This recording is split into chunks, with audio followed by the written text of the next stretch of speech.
Hello, my name is Philip, and I am the creative director for CAI Designs. And today we have a special treat. We have a duo coming from Lee Industries. Today we have Russell Towner, the president of Lee Industries. Hello. Hello, Philip. Hey, Philip.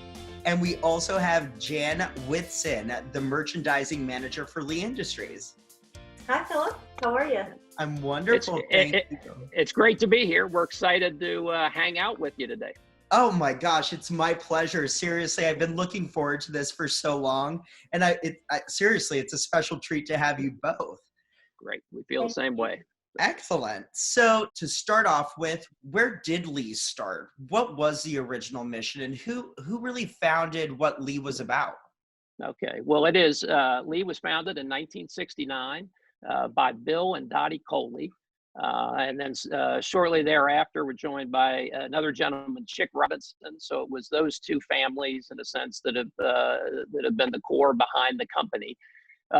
As story goes, Bill was an architect and really was frustrated with finding furniture that he could put in his own homes that he was designing. And so he said, "Look, I'm just going to go ahead and do this," and founded a furniture company. And here we are now 51 years later. As Jan mentioned earlier, we are celebrated our 50th last year. You know, even to this day, there are a number of family members still involved. And so that's really jumping into that rooted in tradition as well. I mean, that's a whole nother facet, is keeping it familial, of course. And of course, it's expanded beyond the family as well. But I mean, there's some more tradition right there, right? No question about it. We are going to start talking about some of the trends that are in the marketplace. And Jen, can you tell us a little bit about what that is?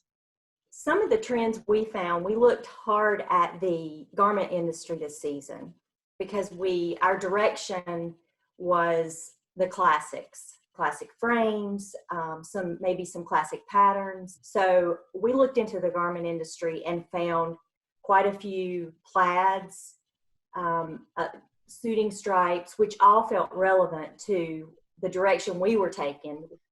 At the start of it all, it is about really understanding what's going on in the world today.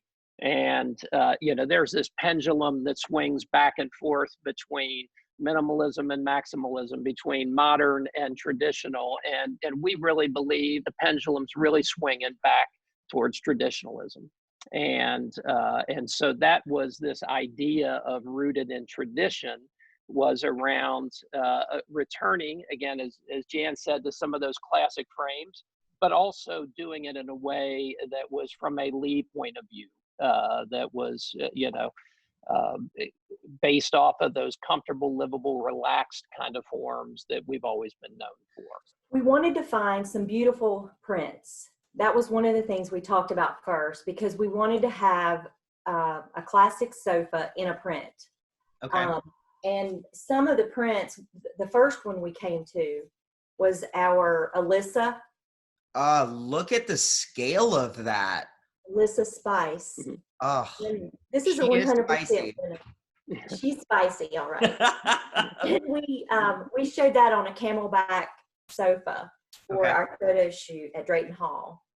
Can we get a little background on why this location for your photo shoot? Drayton Hall is this great 18th century iconic South Carolina Low Country's home, and it was the perfect place, if you will, to house this idea of rooted in tradition. And so you'll see in some of the photography in that, for us, it really wasn't about going back to some reincarnation of traditional from the 80s or 90s. It was about what's a fresh look at traditional. So you'll see some plaids done in new colorations shown on a modern frame. You'll see, those great floral prints that Jan talked about. You'll see those done on modern frames, and yet shown against the backdrop of this Drayton Hall, which is just a majestic place. The moldings, the paint, all originals back into the 1800s. It's a really phenomenal.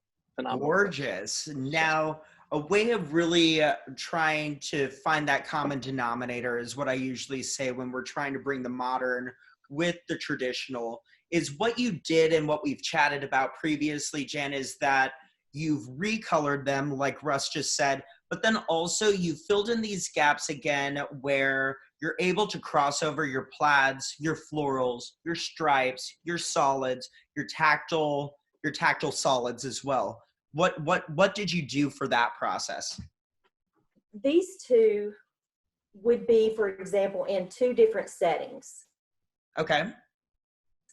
but we would pull color from the print. It may be paired up with a white linen sofa Okay. and with some pillows in russet, Okay. but just mixed in with some leather. And then the next grouping would focus on this, pulling color out of it.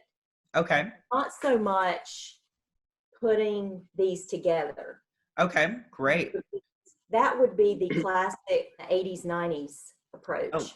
Yeah, And, for sure. Back when you put everything. Kill 'em with that maximalism, right? Yes, very maximalist. Right. All right, Jan. So in this collection of fabrics, do you feel like there's anything that really is rooted in tradition that you feel would personify every category or most excite everybody? I do. We brought out this beautiful damask called Everly. Oh, that's gorgeous. Is in and of itself a very classic traditional pattern. Okay. And our approach with it this season was we introduced it in custom colors, this 2 tones of blue. Okay. And this pattern also is constructed of cotton and linen. So it has a bit more casual effect Right. and a little bit more relaxed with the ikat weave construction on the edges.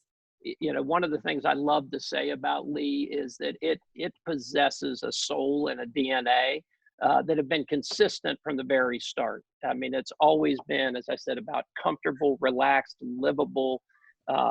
Those kind of words are always the descriptors that pop into your head when you say the word Lee Industries. And that doesn't mean it can't look a little different. It can't move a little more to the modern side or move to the traditional side as we're doing now. But it's always going to possess those, those attributes in our opinion.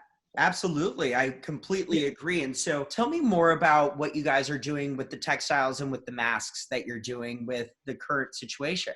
It was interesting, when this crisis really became full blown, probably in the mid-March timeframe, we started to think about, hey, what can we do as a company and as a broader organization, our sister company, American Leather and Brookline, we got together and say, how can we participate in being a part of the solution here? And so we pivoted.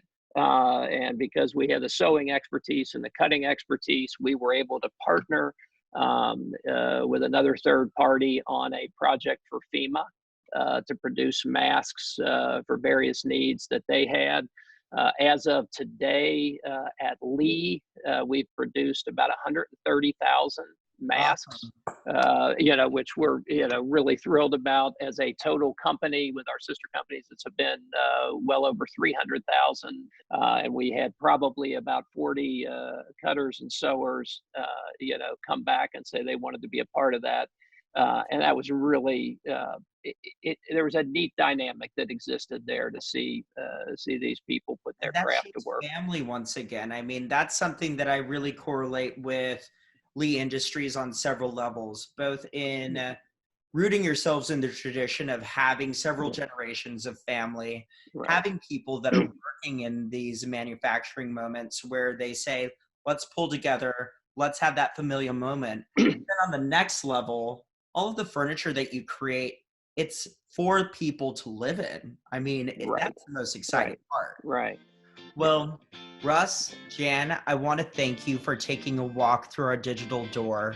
And with hope, we all get back to normal. And thank you once again. Great. I appreciate it. Stay safe. Thank you. You too. Okay.